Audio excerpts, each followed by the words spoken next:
নমস্কাৰ আজি আমি আন এটা অতি গুৰুত্বপূৰ্ণ ভিডিঅ' লৈ আহিছোঁ আজি আমি ইলেকশ্যন আৰু ইলেকশ্যন কমিশ্যন ইণ্ডিয়াৰ ওপৰত কেইটামান অতি গুৰুত্বপূৰ্ণ এমচিকিউ লৈ আহিছোঁ যিহেতু আপোনালোকৰ এতিয়া ৰিচেণ্টত ইলেকশ্যন হৈ আছে তো আপোনালোকৰ ইলেকশ্যনৰ পিছতে যিহেতু এক্সামো হ'ব তো ইয়াৰ পৰা আপোনালোকৰ কুৱেশ্যন অহা খুবেই চান্স আছে তো আজি আমি ইলেকশ্যন আৰু ইলেকশ্যন কমিশ্যন অফ ইণ্ডিয়াৰ ওপৰত অতি মষ্ট ইম্পৰ্টেণ্ট 20টা কুৱেশ্যন আমি আজি ডিছকাছ কৰিম আজি ফাৰ্ষ্ট কুৱেশ্যনটো হৈছে in which year first general election to Lok Sabha were held in India কোন বছৰত ভাৰতত প্ৰথমবাৰৰ বাবে লোকসভা সাধাৰণ নিৰ্বাচন অনুষ্ঠিত হৈছিল এইটো একচুৱেলি 1951 চনৰ পৰা 52 চনলৈকে হৈছিলে বাট আপোনালোকৰ অপশ্যনত 1951 চন বা 1952 চন দিব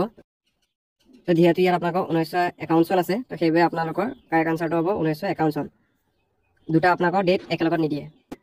ছেকেণ্ডটো in which year was the election commission of India formed কোন চনত ভাৰতৰ নিৰ্বাচন আয়োগ গঠন হৈছিলে সুধিছে তো ইয়াৰ কাৰণে আপোনাৰ কাৰেক্ট আনচাৰটো হ'ব option number B 1950 election commission of India form হৈছিলে next Question number 3 Who was the first Chief Election Commissioner of India? ভাৰতৰ প্ৰথম মুখ্য নিৰ্বাচন আয়ুক্ত কোন আছিল সুধিছে আপোনালোকৰ ইয়াৰ অপশ্যন কেইটা কাৰেক্ট আনচাৰ হ'ব অপশ্যন নম্বৰ বি কুমাৰ সেন আছিলে ভাৰতৰ প্ৰথমজন chief election commissioner Which article is associated with election commission? নিৰ্বাচন আয়োগৰ লগত কোনটো অনুচ্ছেদ জড়িত আছে সুধিছে ইয়াৰ কাৰণে আপোনালোকৰ কাৰেক্ট আনচাৰটো হ'ব অপশ্যন নম্বৰ বি 324 যিটো আৰ্টিকল আছে সেইটো আপোনালোকৰ ইলেকশ্যন কমিশ্যনৰ লগত জড়িত আছে ইয়াত আপোনালোকৰ ডাইৰেকশ্যন যেমন কন্ট্ৰোল আছে সকলো এই আৰ্টিকুলাৰ আন্ডাৰতে সাবসেকশন কৰি দিয়া হৈছে next question number 5 election commission is মানে নির্বাচন আয়োগ কি হয় খুদিছে ইয়াত নির্বাচন আয়োগ হৈছে এটা আপোনালোকৰ সাংবিধানিক সংস্থা এটা কনস্টিটিউশনাল বডি হয়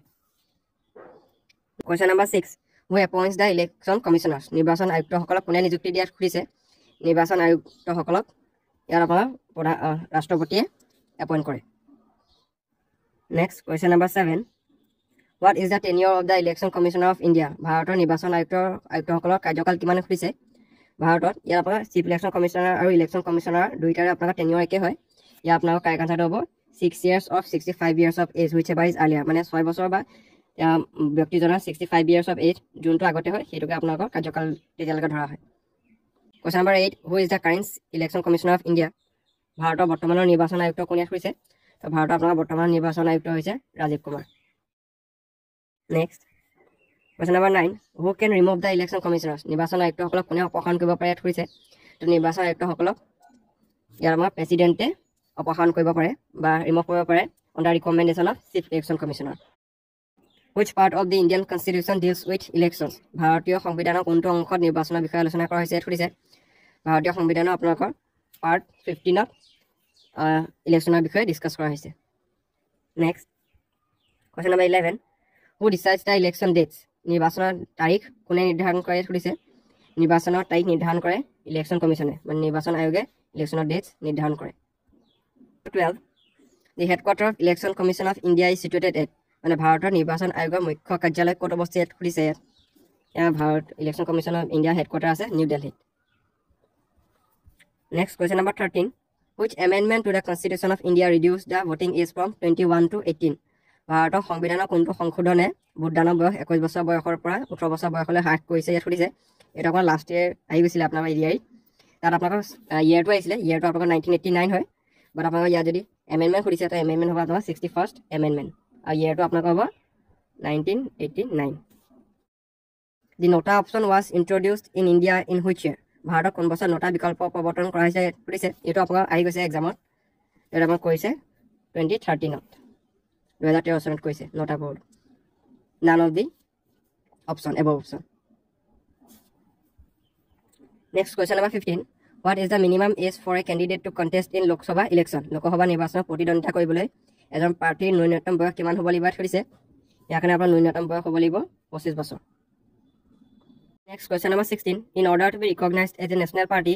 a political party must have a recognized political party in how many states এটা ৰাজনৈতিক দলক ৰাষ্ট্ৰীয় দল হিচাপে স্বীকৃতি পাবলৈ হলে কিমানখন ৰাজ্যত স্বীকৃতিপ্ৰাপ্ত ৰাজনৈতিক দল হিচাপে গণ্য কৰিব লাগিব যেহেতু এইটো কোৱেশ্যন লাষ্ট ইয়াৰ আহি গৈছে ইয়াৰ কাৰণে আপোনালোকৰ 4খন ৰাজ্যত ৰাজনৈতিক দল হিচাপে গণ্য থাকিব লাগিব next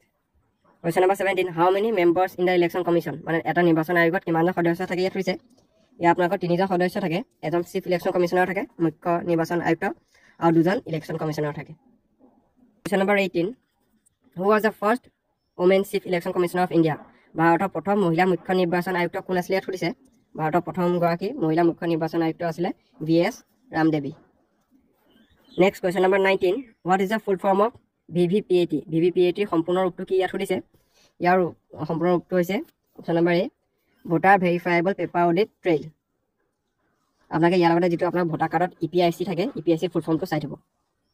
who এপইণ্টছ the chief election commissioner মুখ্য নিৰ্বাচন আয়ুক্তক কোনে নিযুক্তি দিয়াত সুধিছে মুখ্য নিৰ্বাচন আয়ুক্তক আপোনালোকৰ প্ৰেচিডেণ্টেই ৰাষ্ট্ৰপতি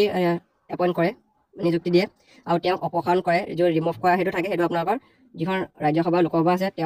তেওঁলোকৰ আপোনাৰ 2/3 মেজৰিটি লৈ চিফ ইলেকশ্যন কমিশ্যনাৰক অপসাৰণ বা ৰিমুভ কৰিব পাৰে তো আজি আপোনালোকৰ এই 20টা কুৱেশ্যনে অতি ইম্পৰ্টেণ্ট আছিলে এক্সাম পইণ্ট অফ ভিউৰ পৰা আগলৈ এনেকুৱা ধৰণৰ গুৰুত্বপূৰ্ণ ভিডিঅ'সমূহ পাই থাকিবৰ কাৰণে আমাৰ চেনেলটো ছাবস্ক্ৰাইব কৰি ৰাখিব ধন্যবাদ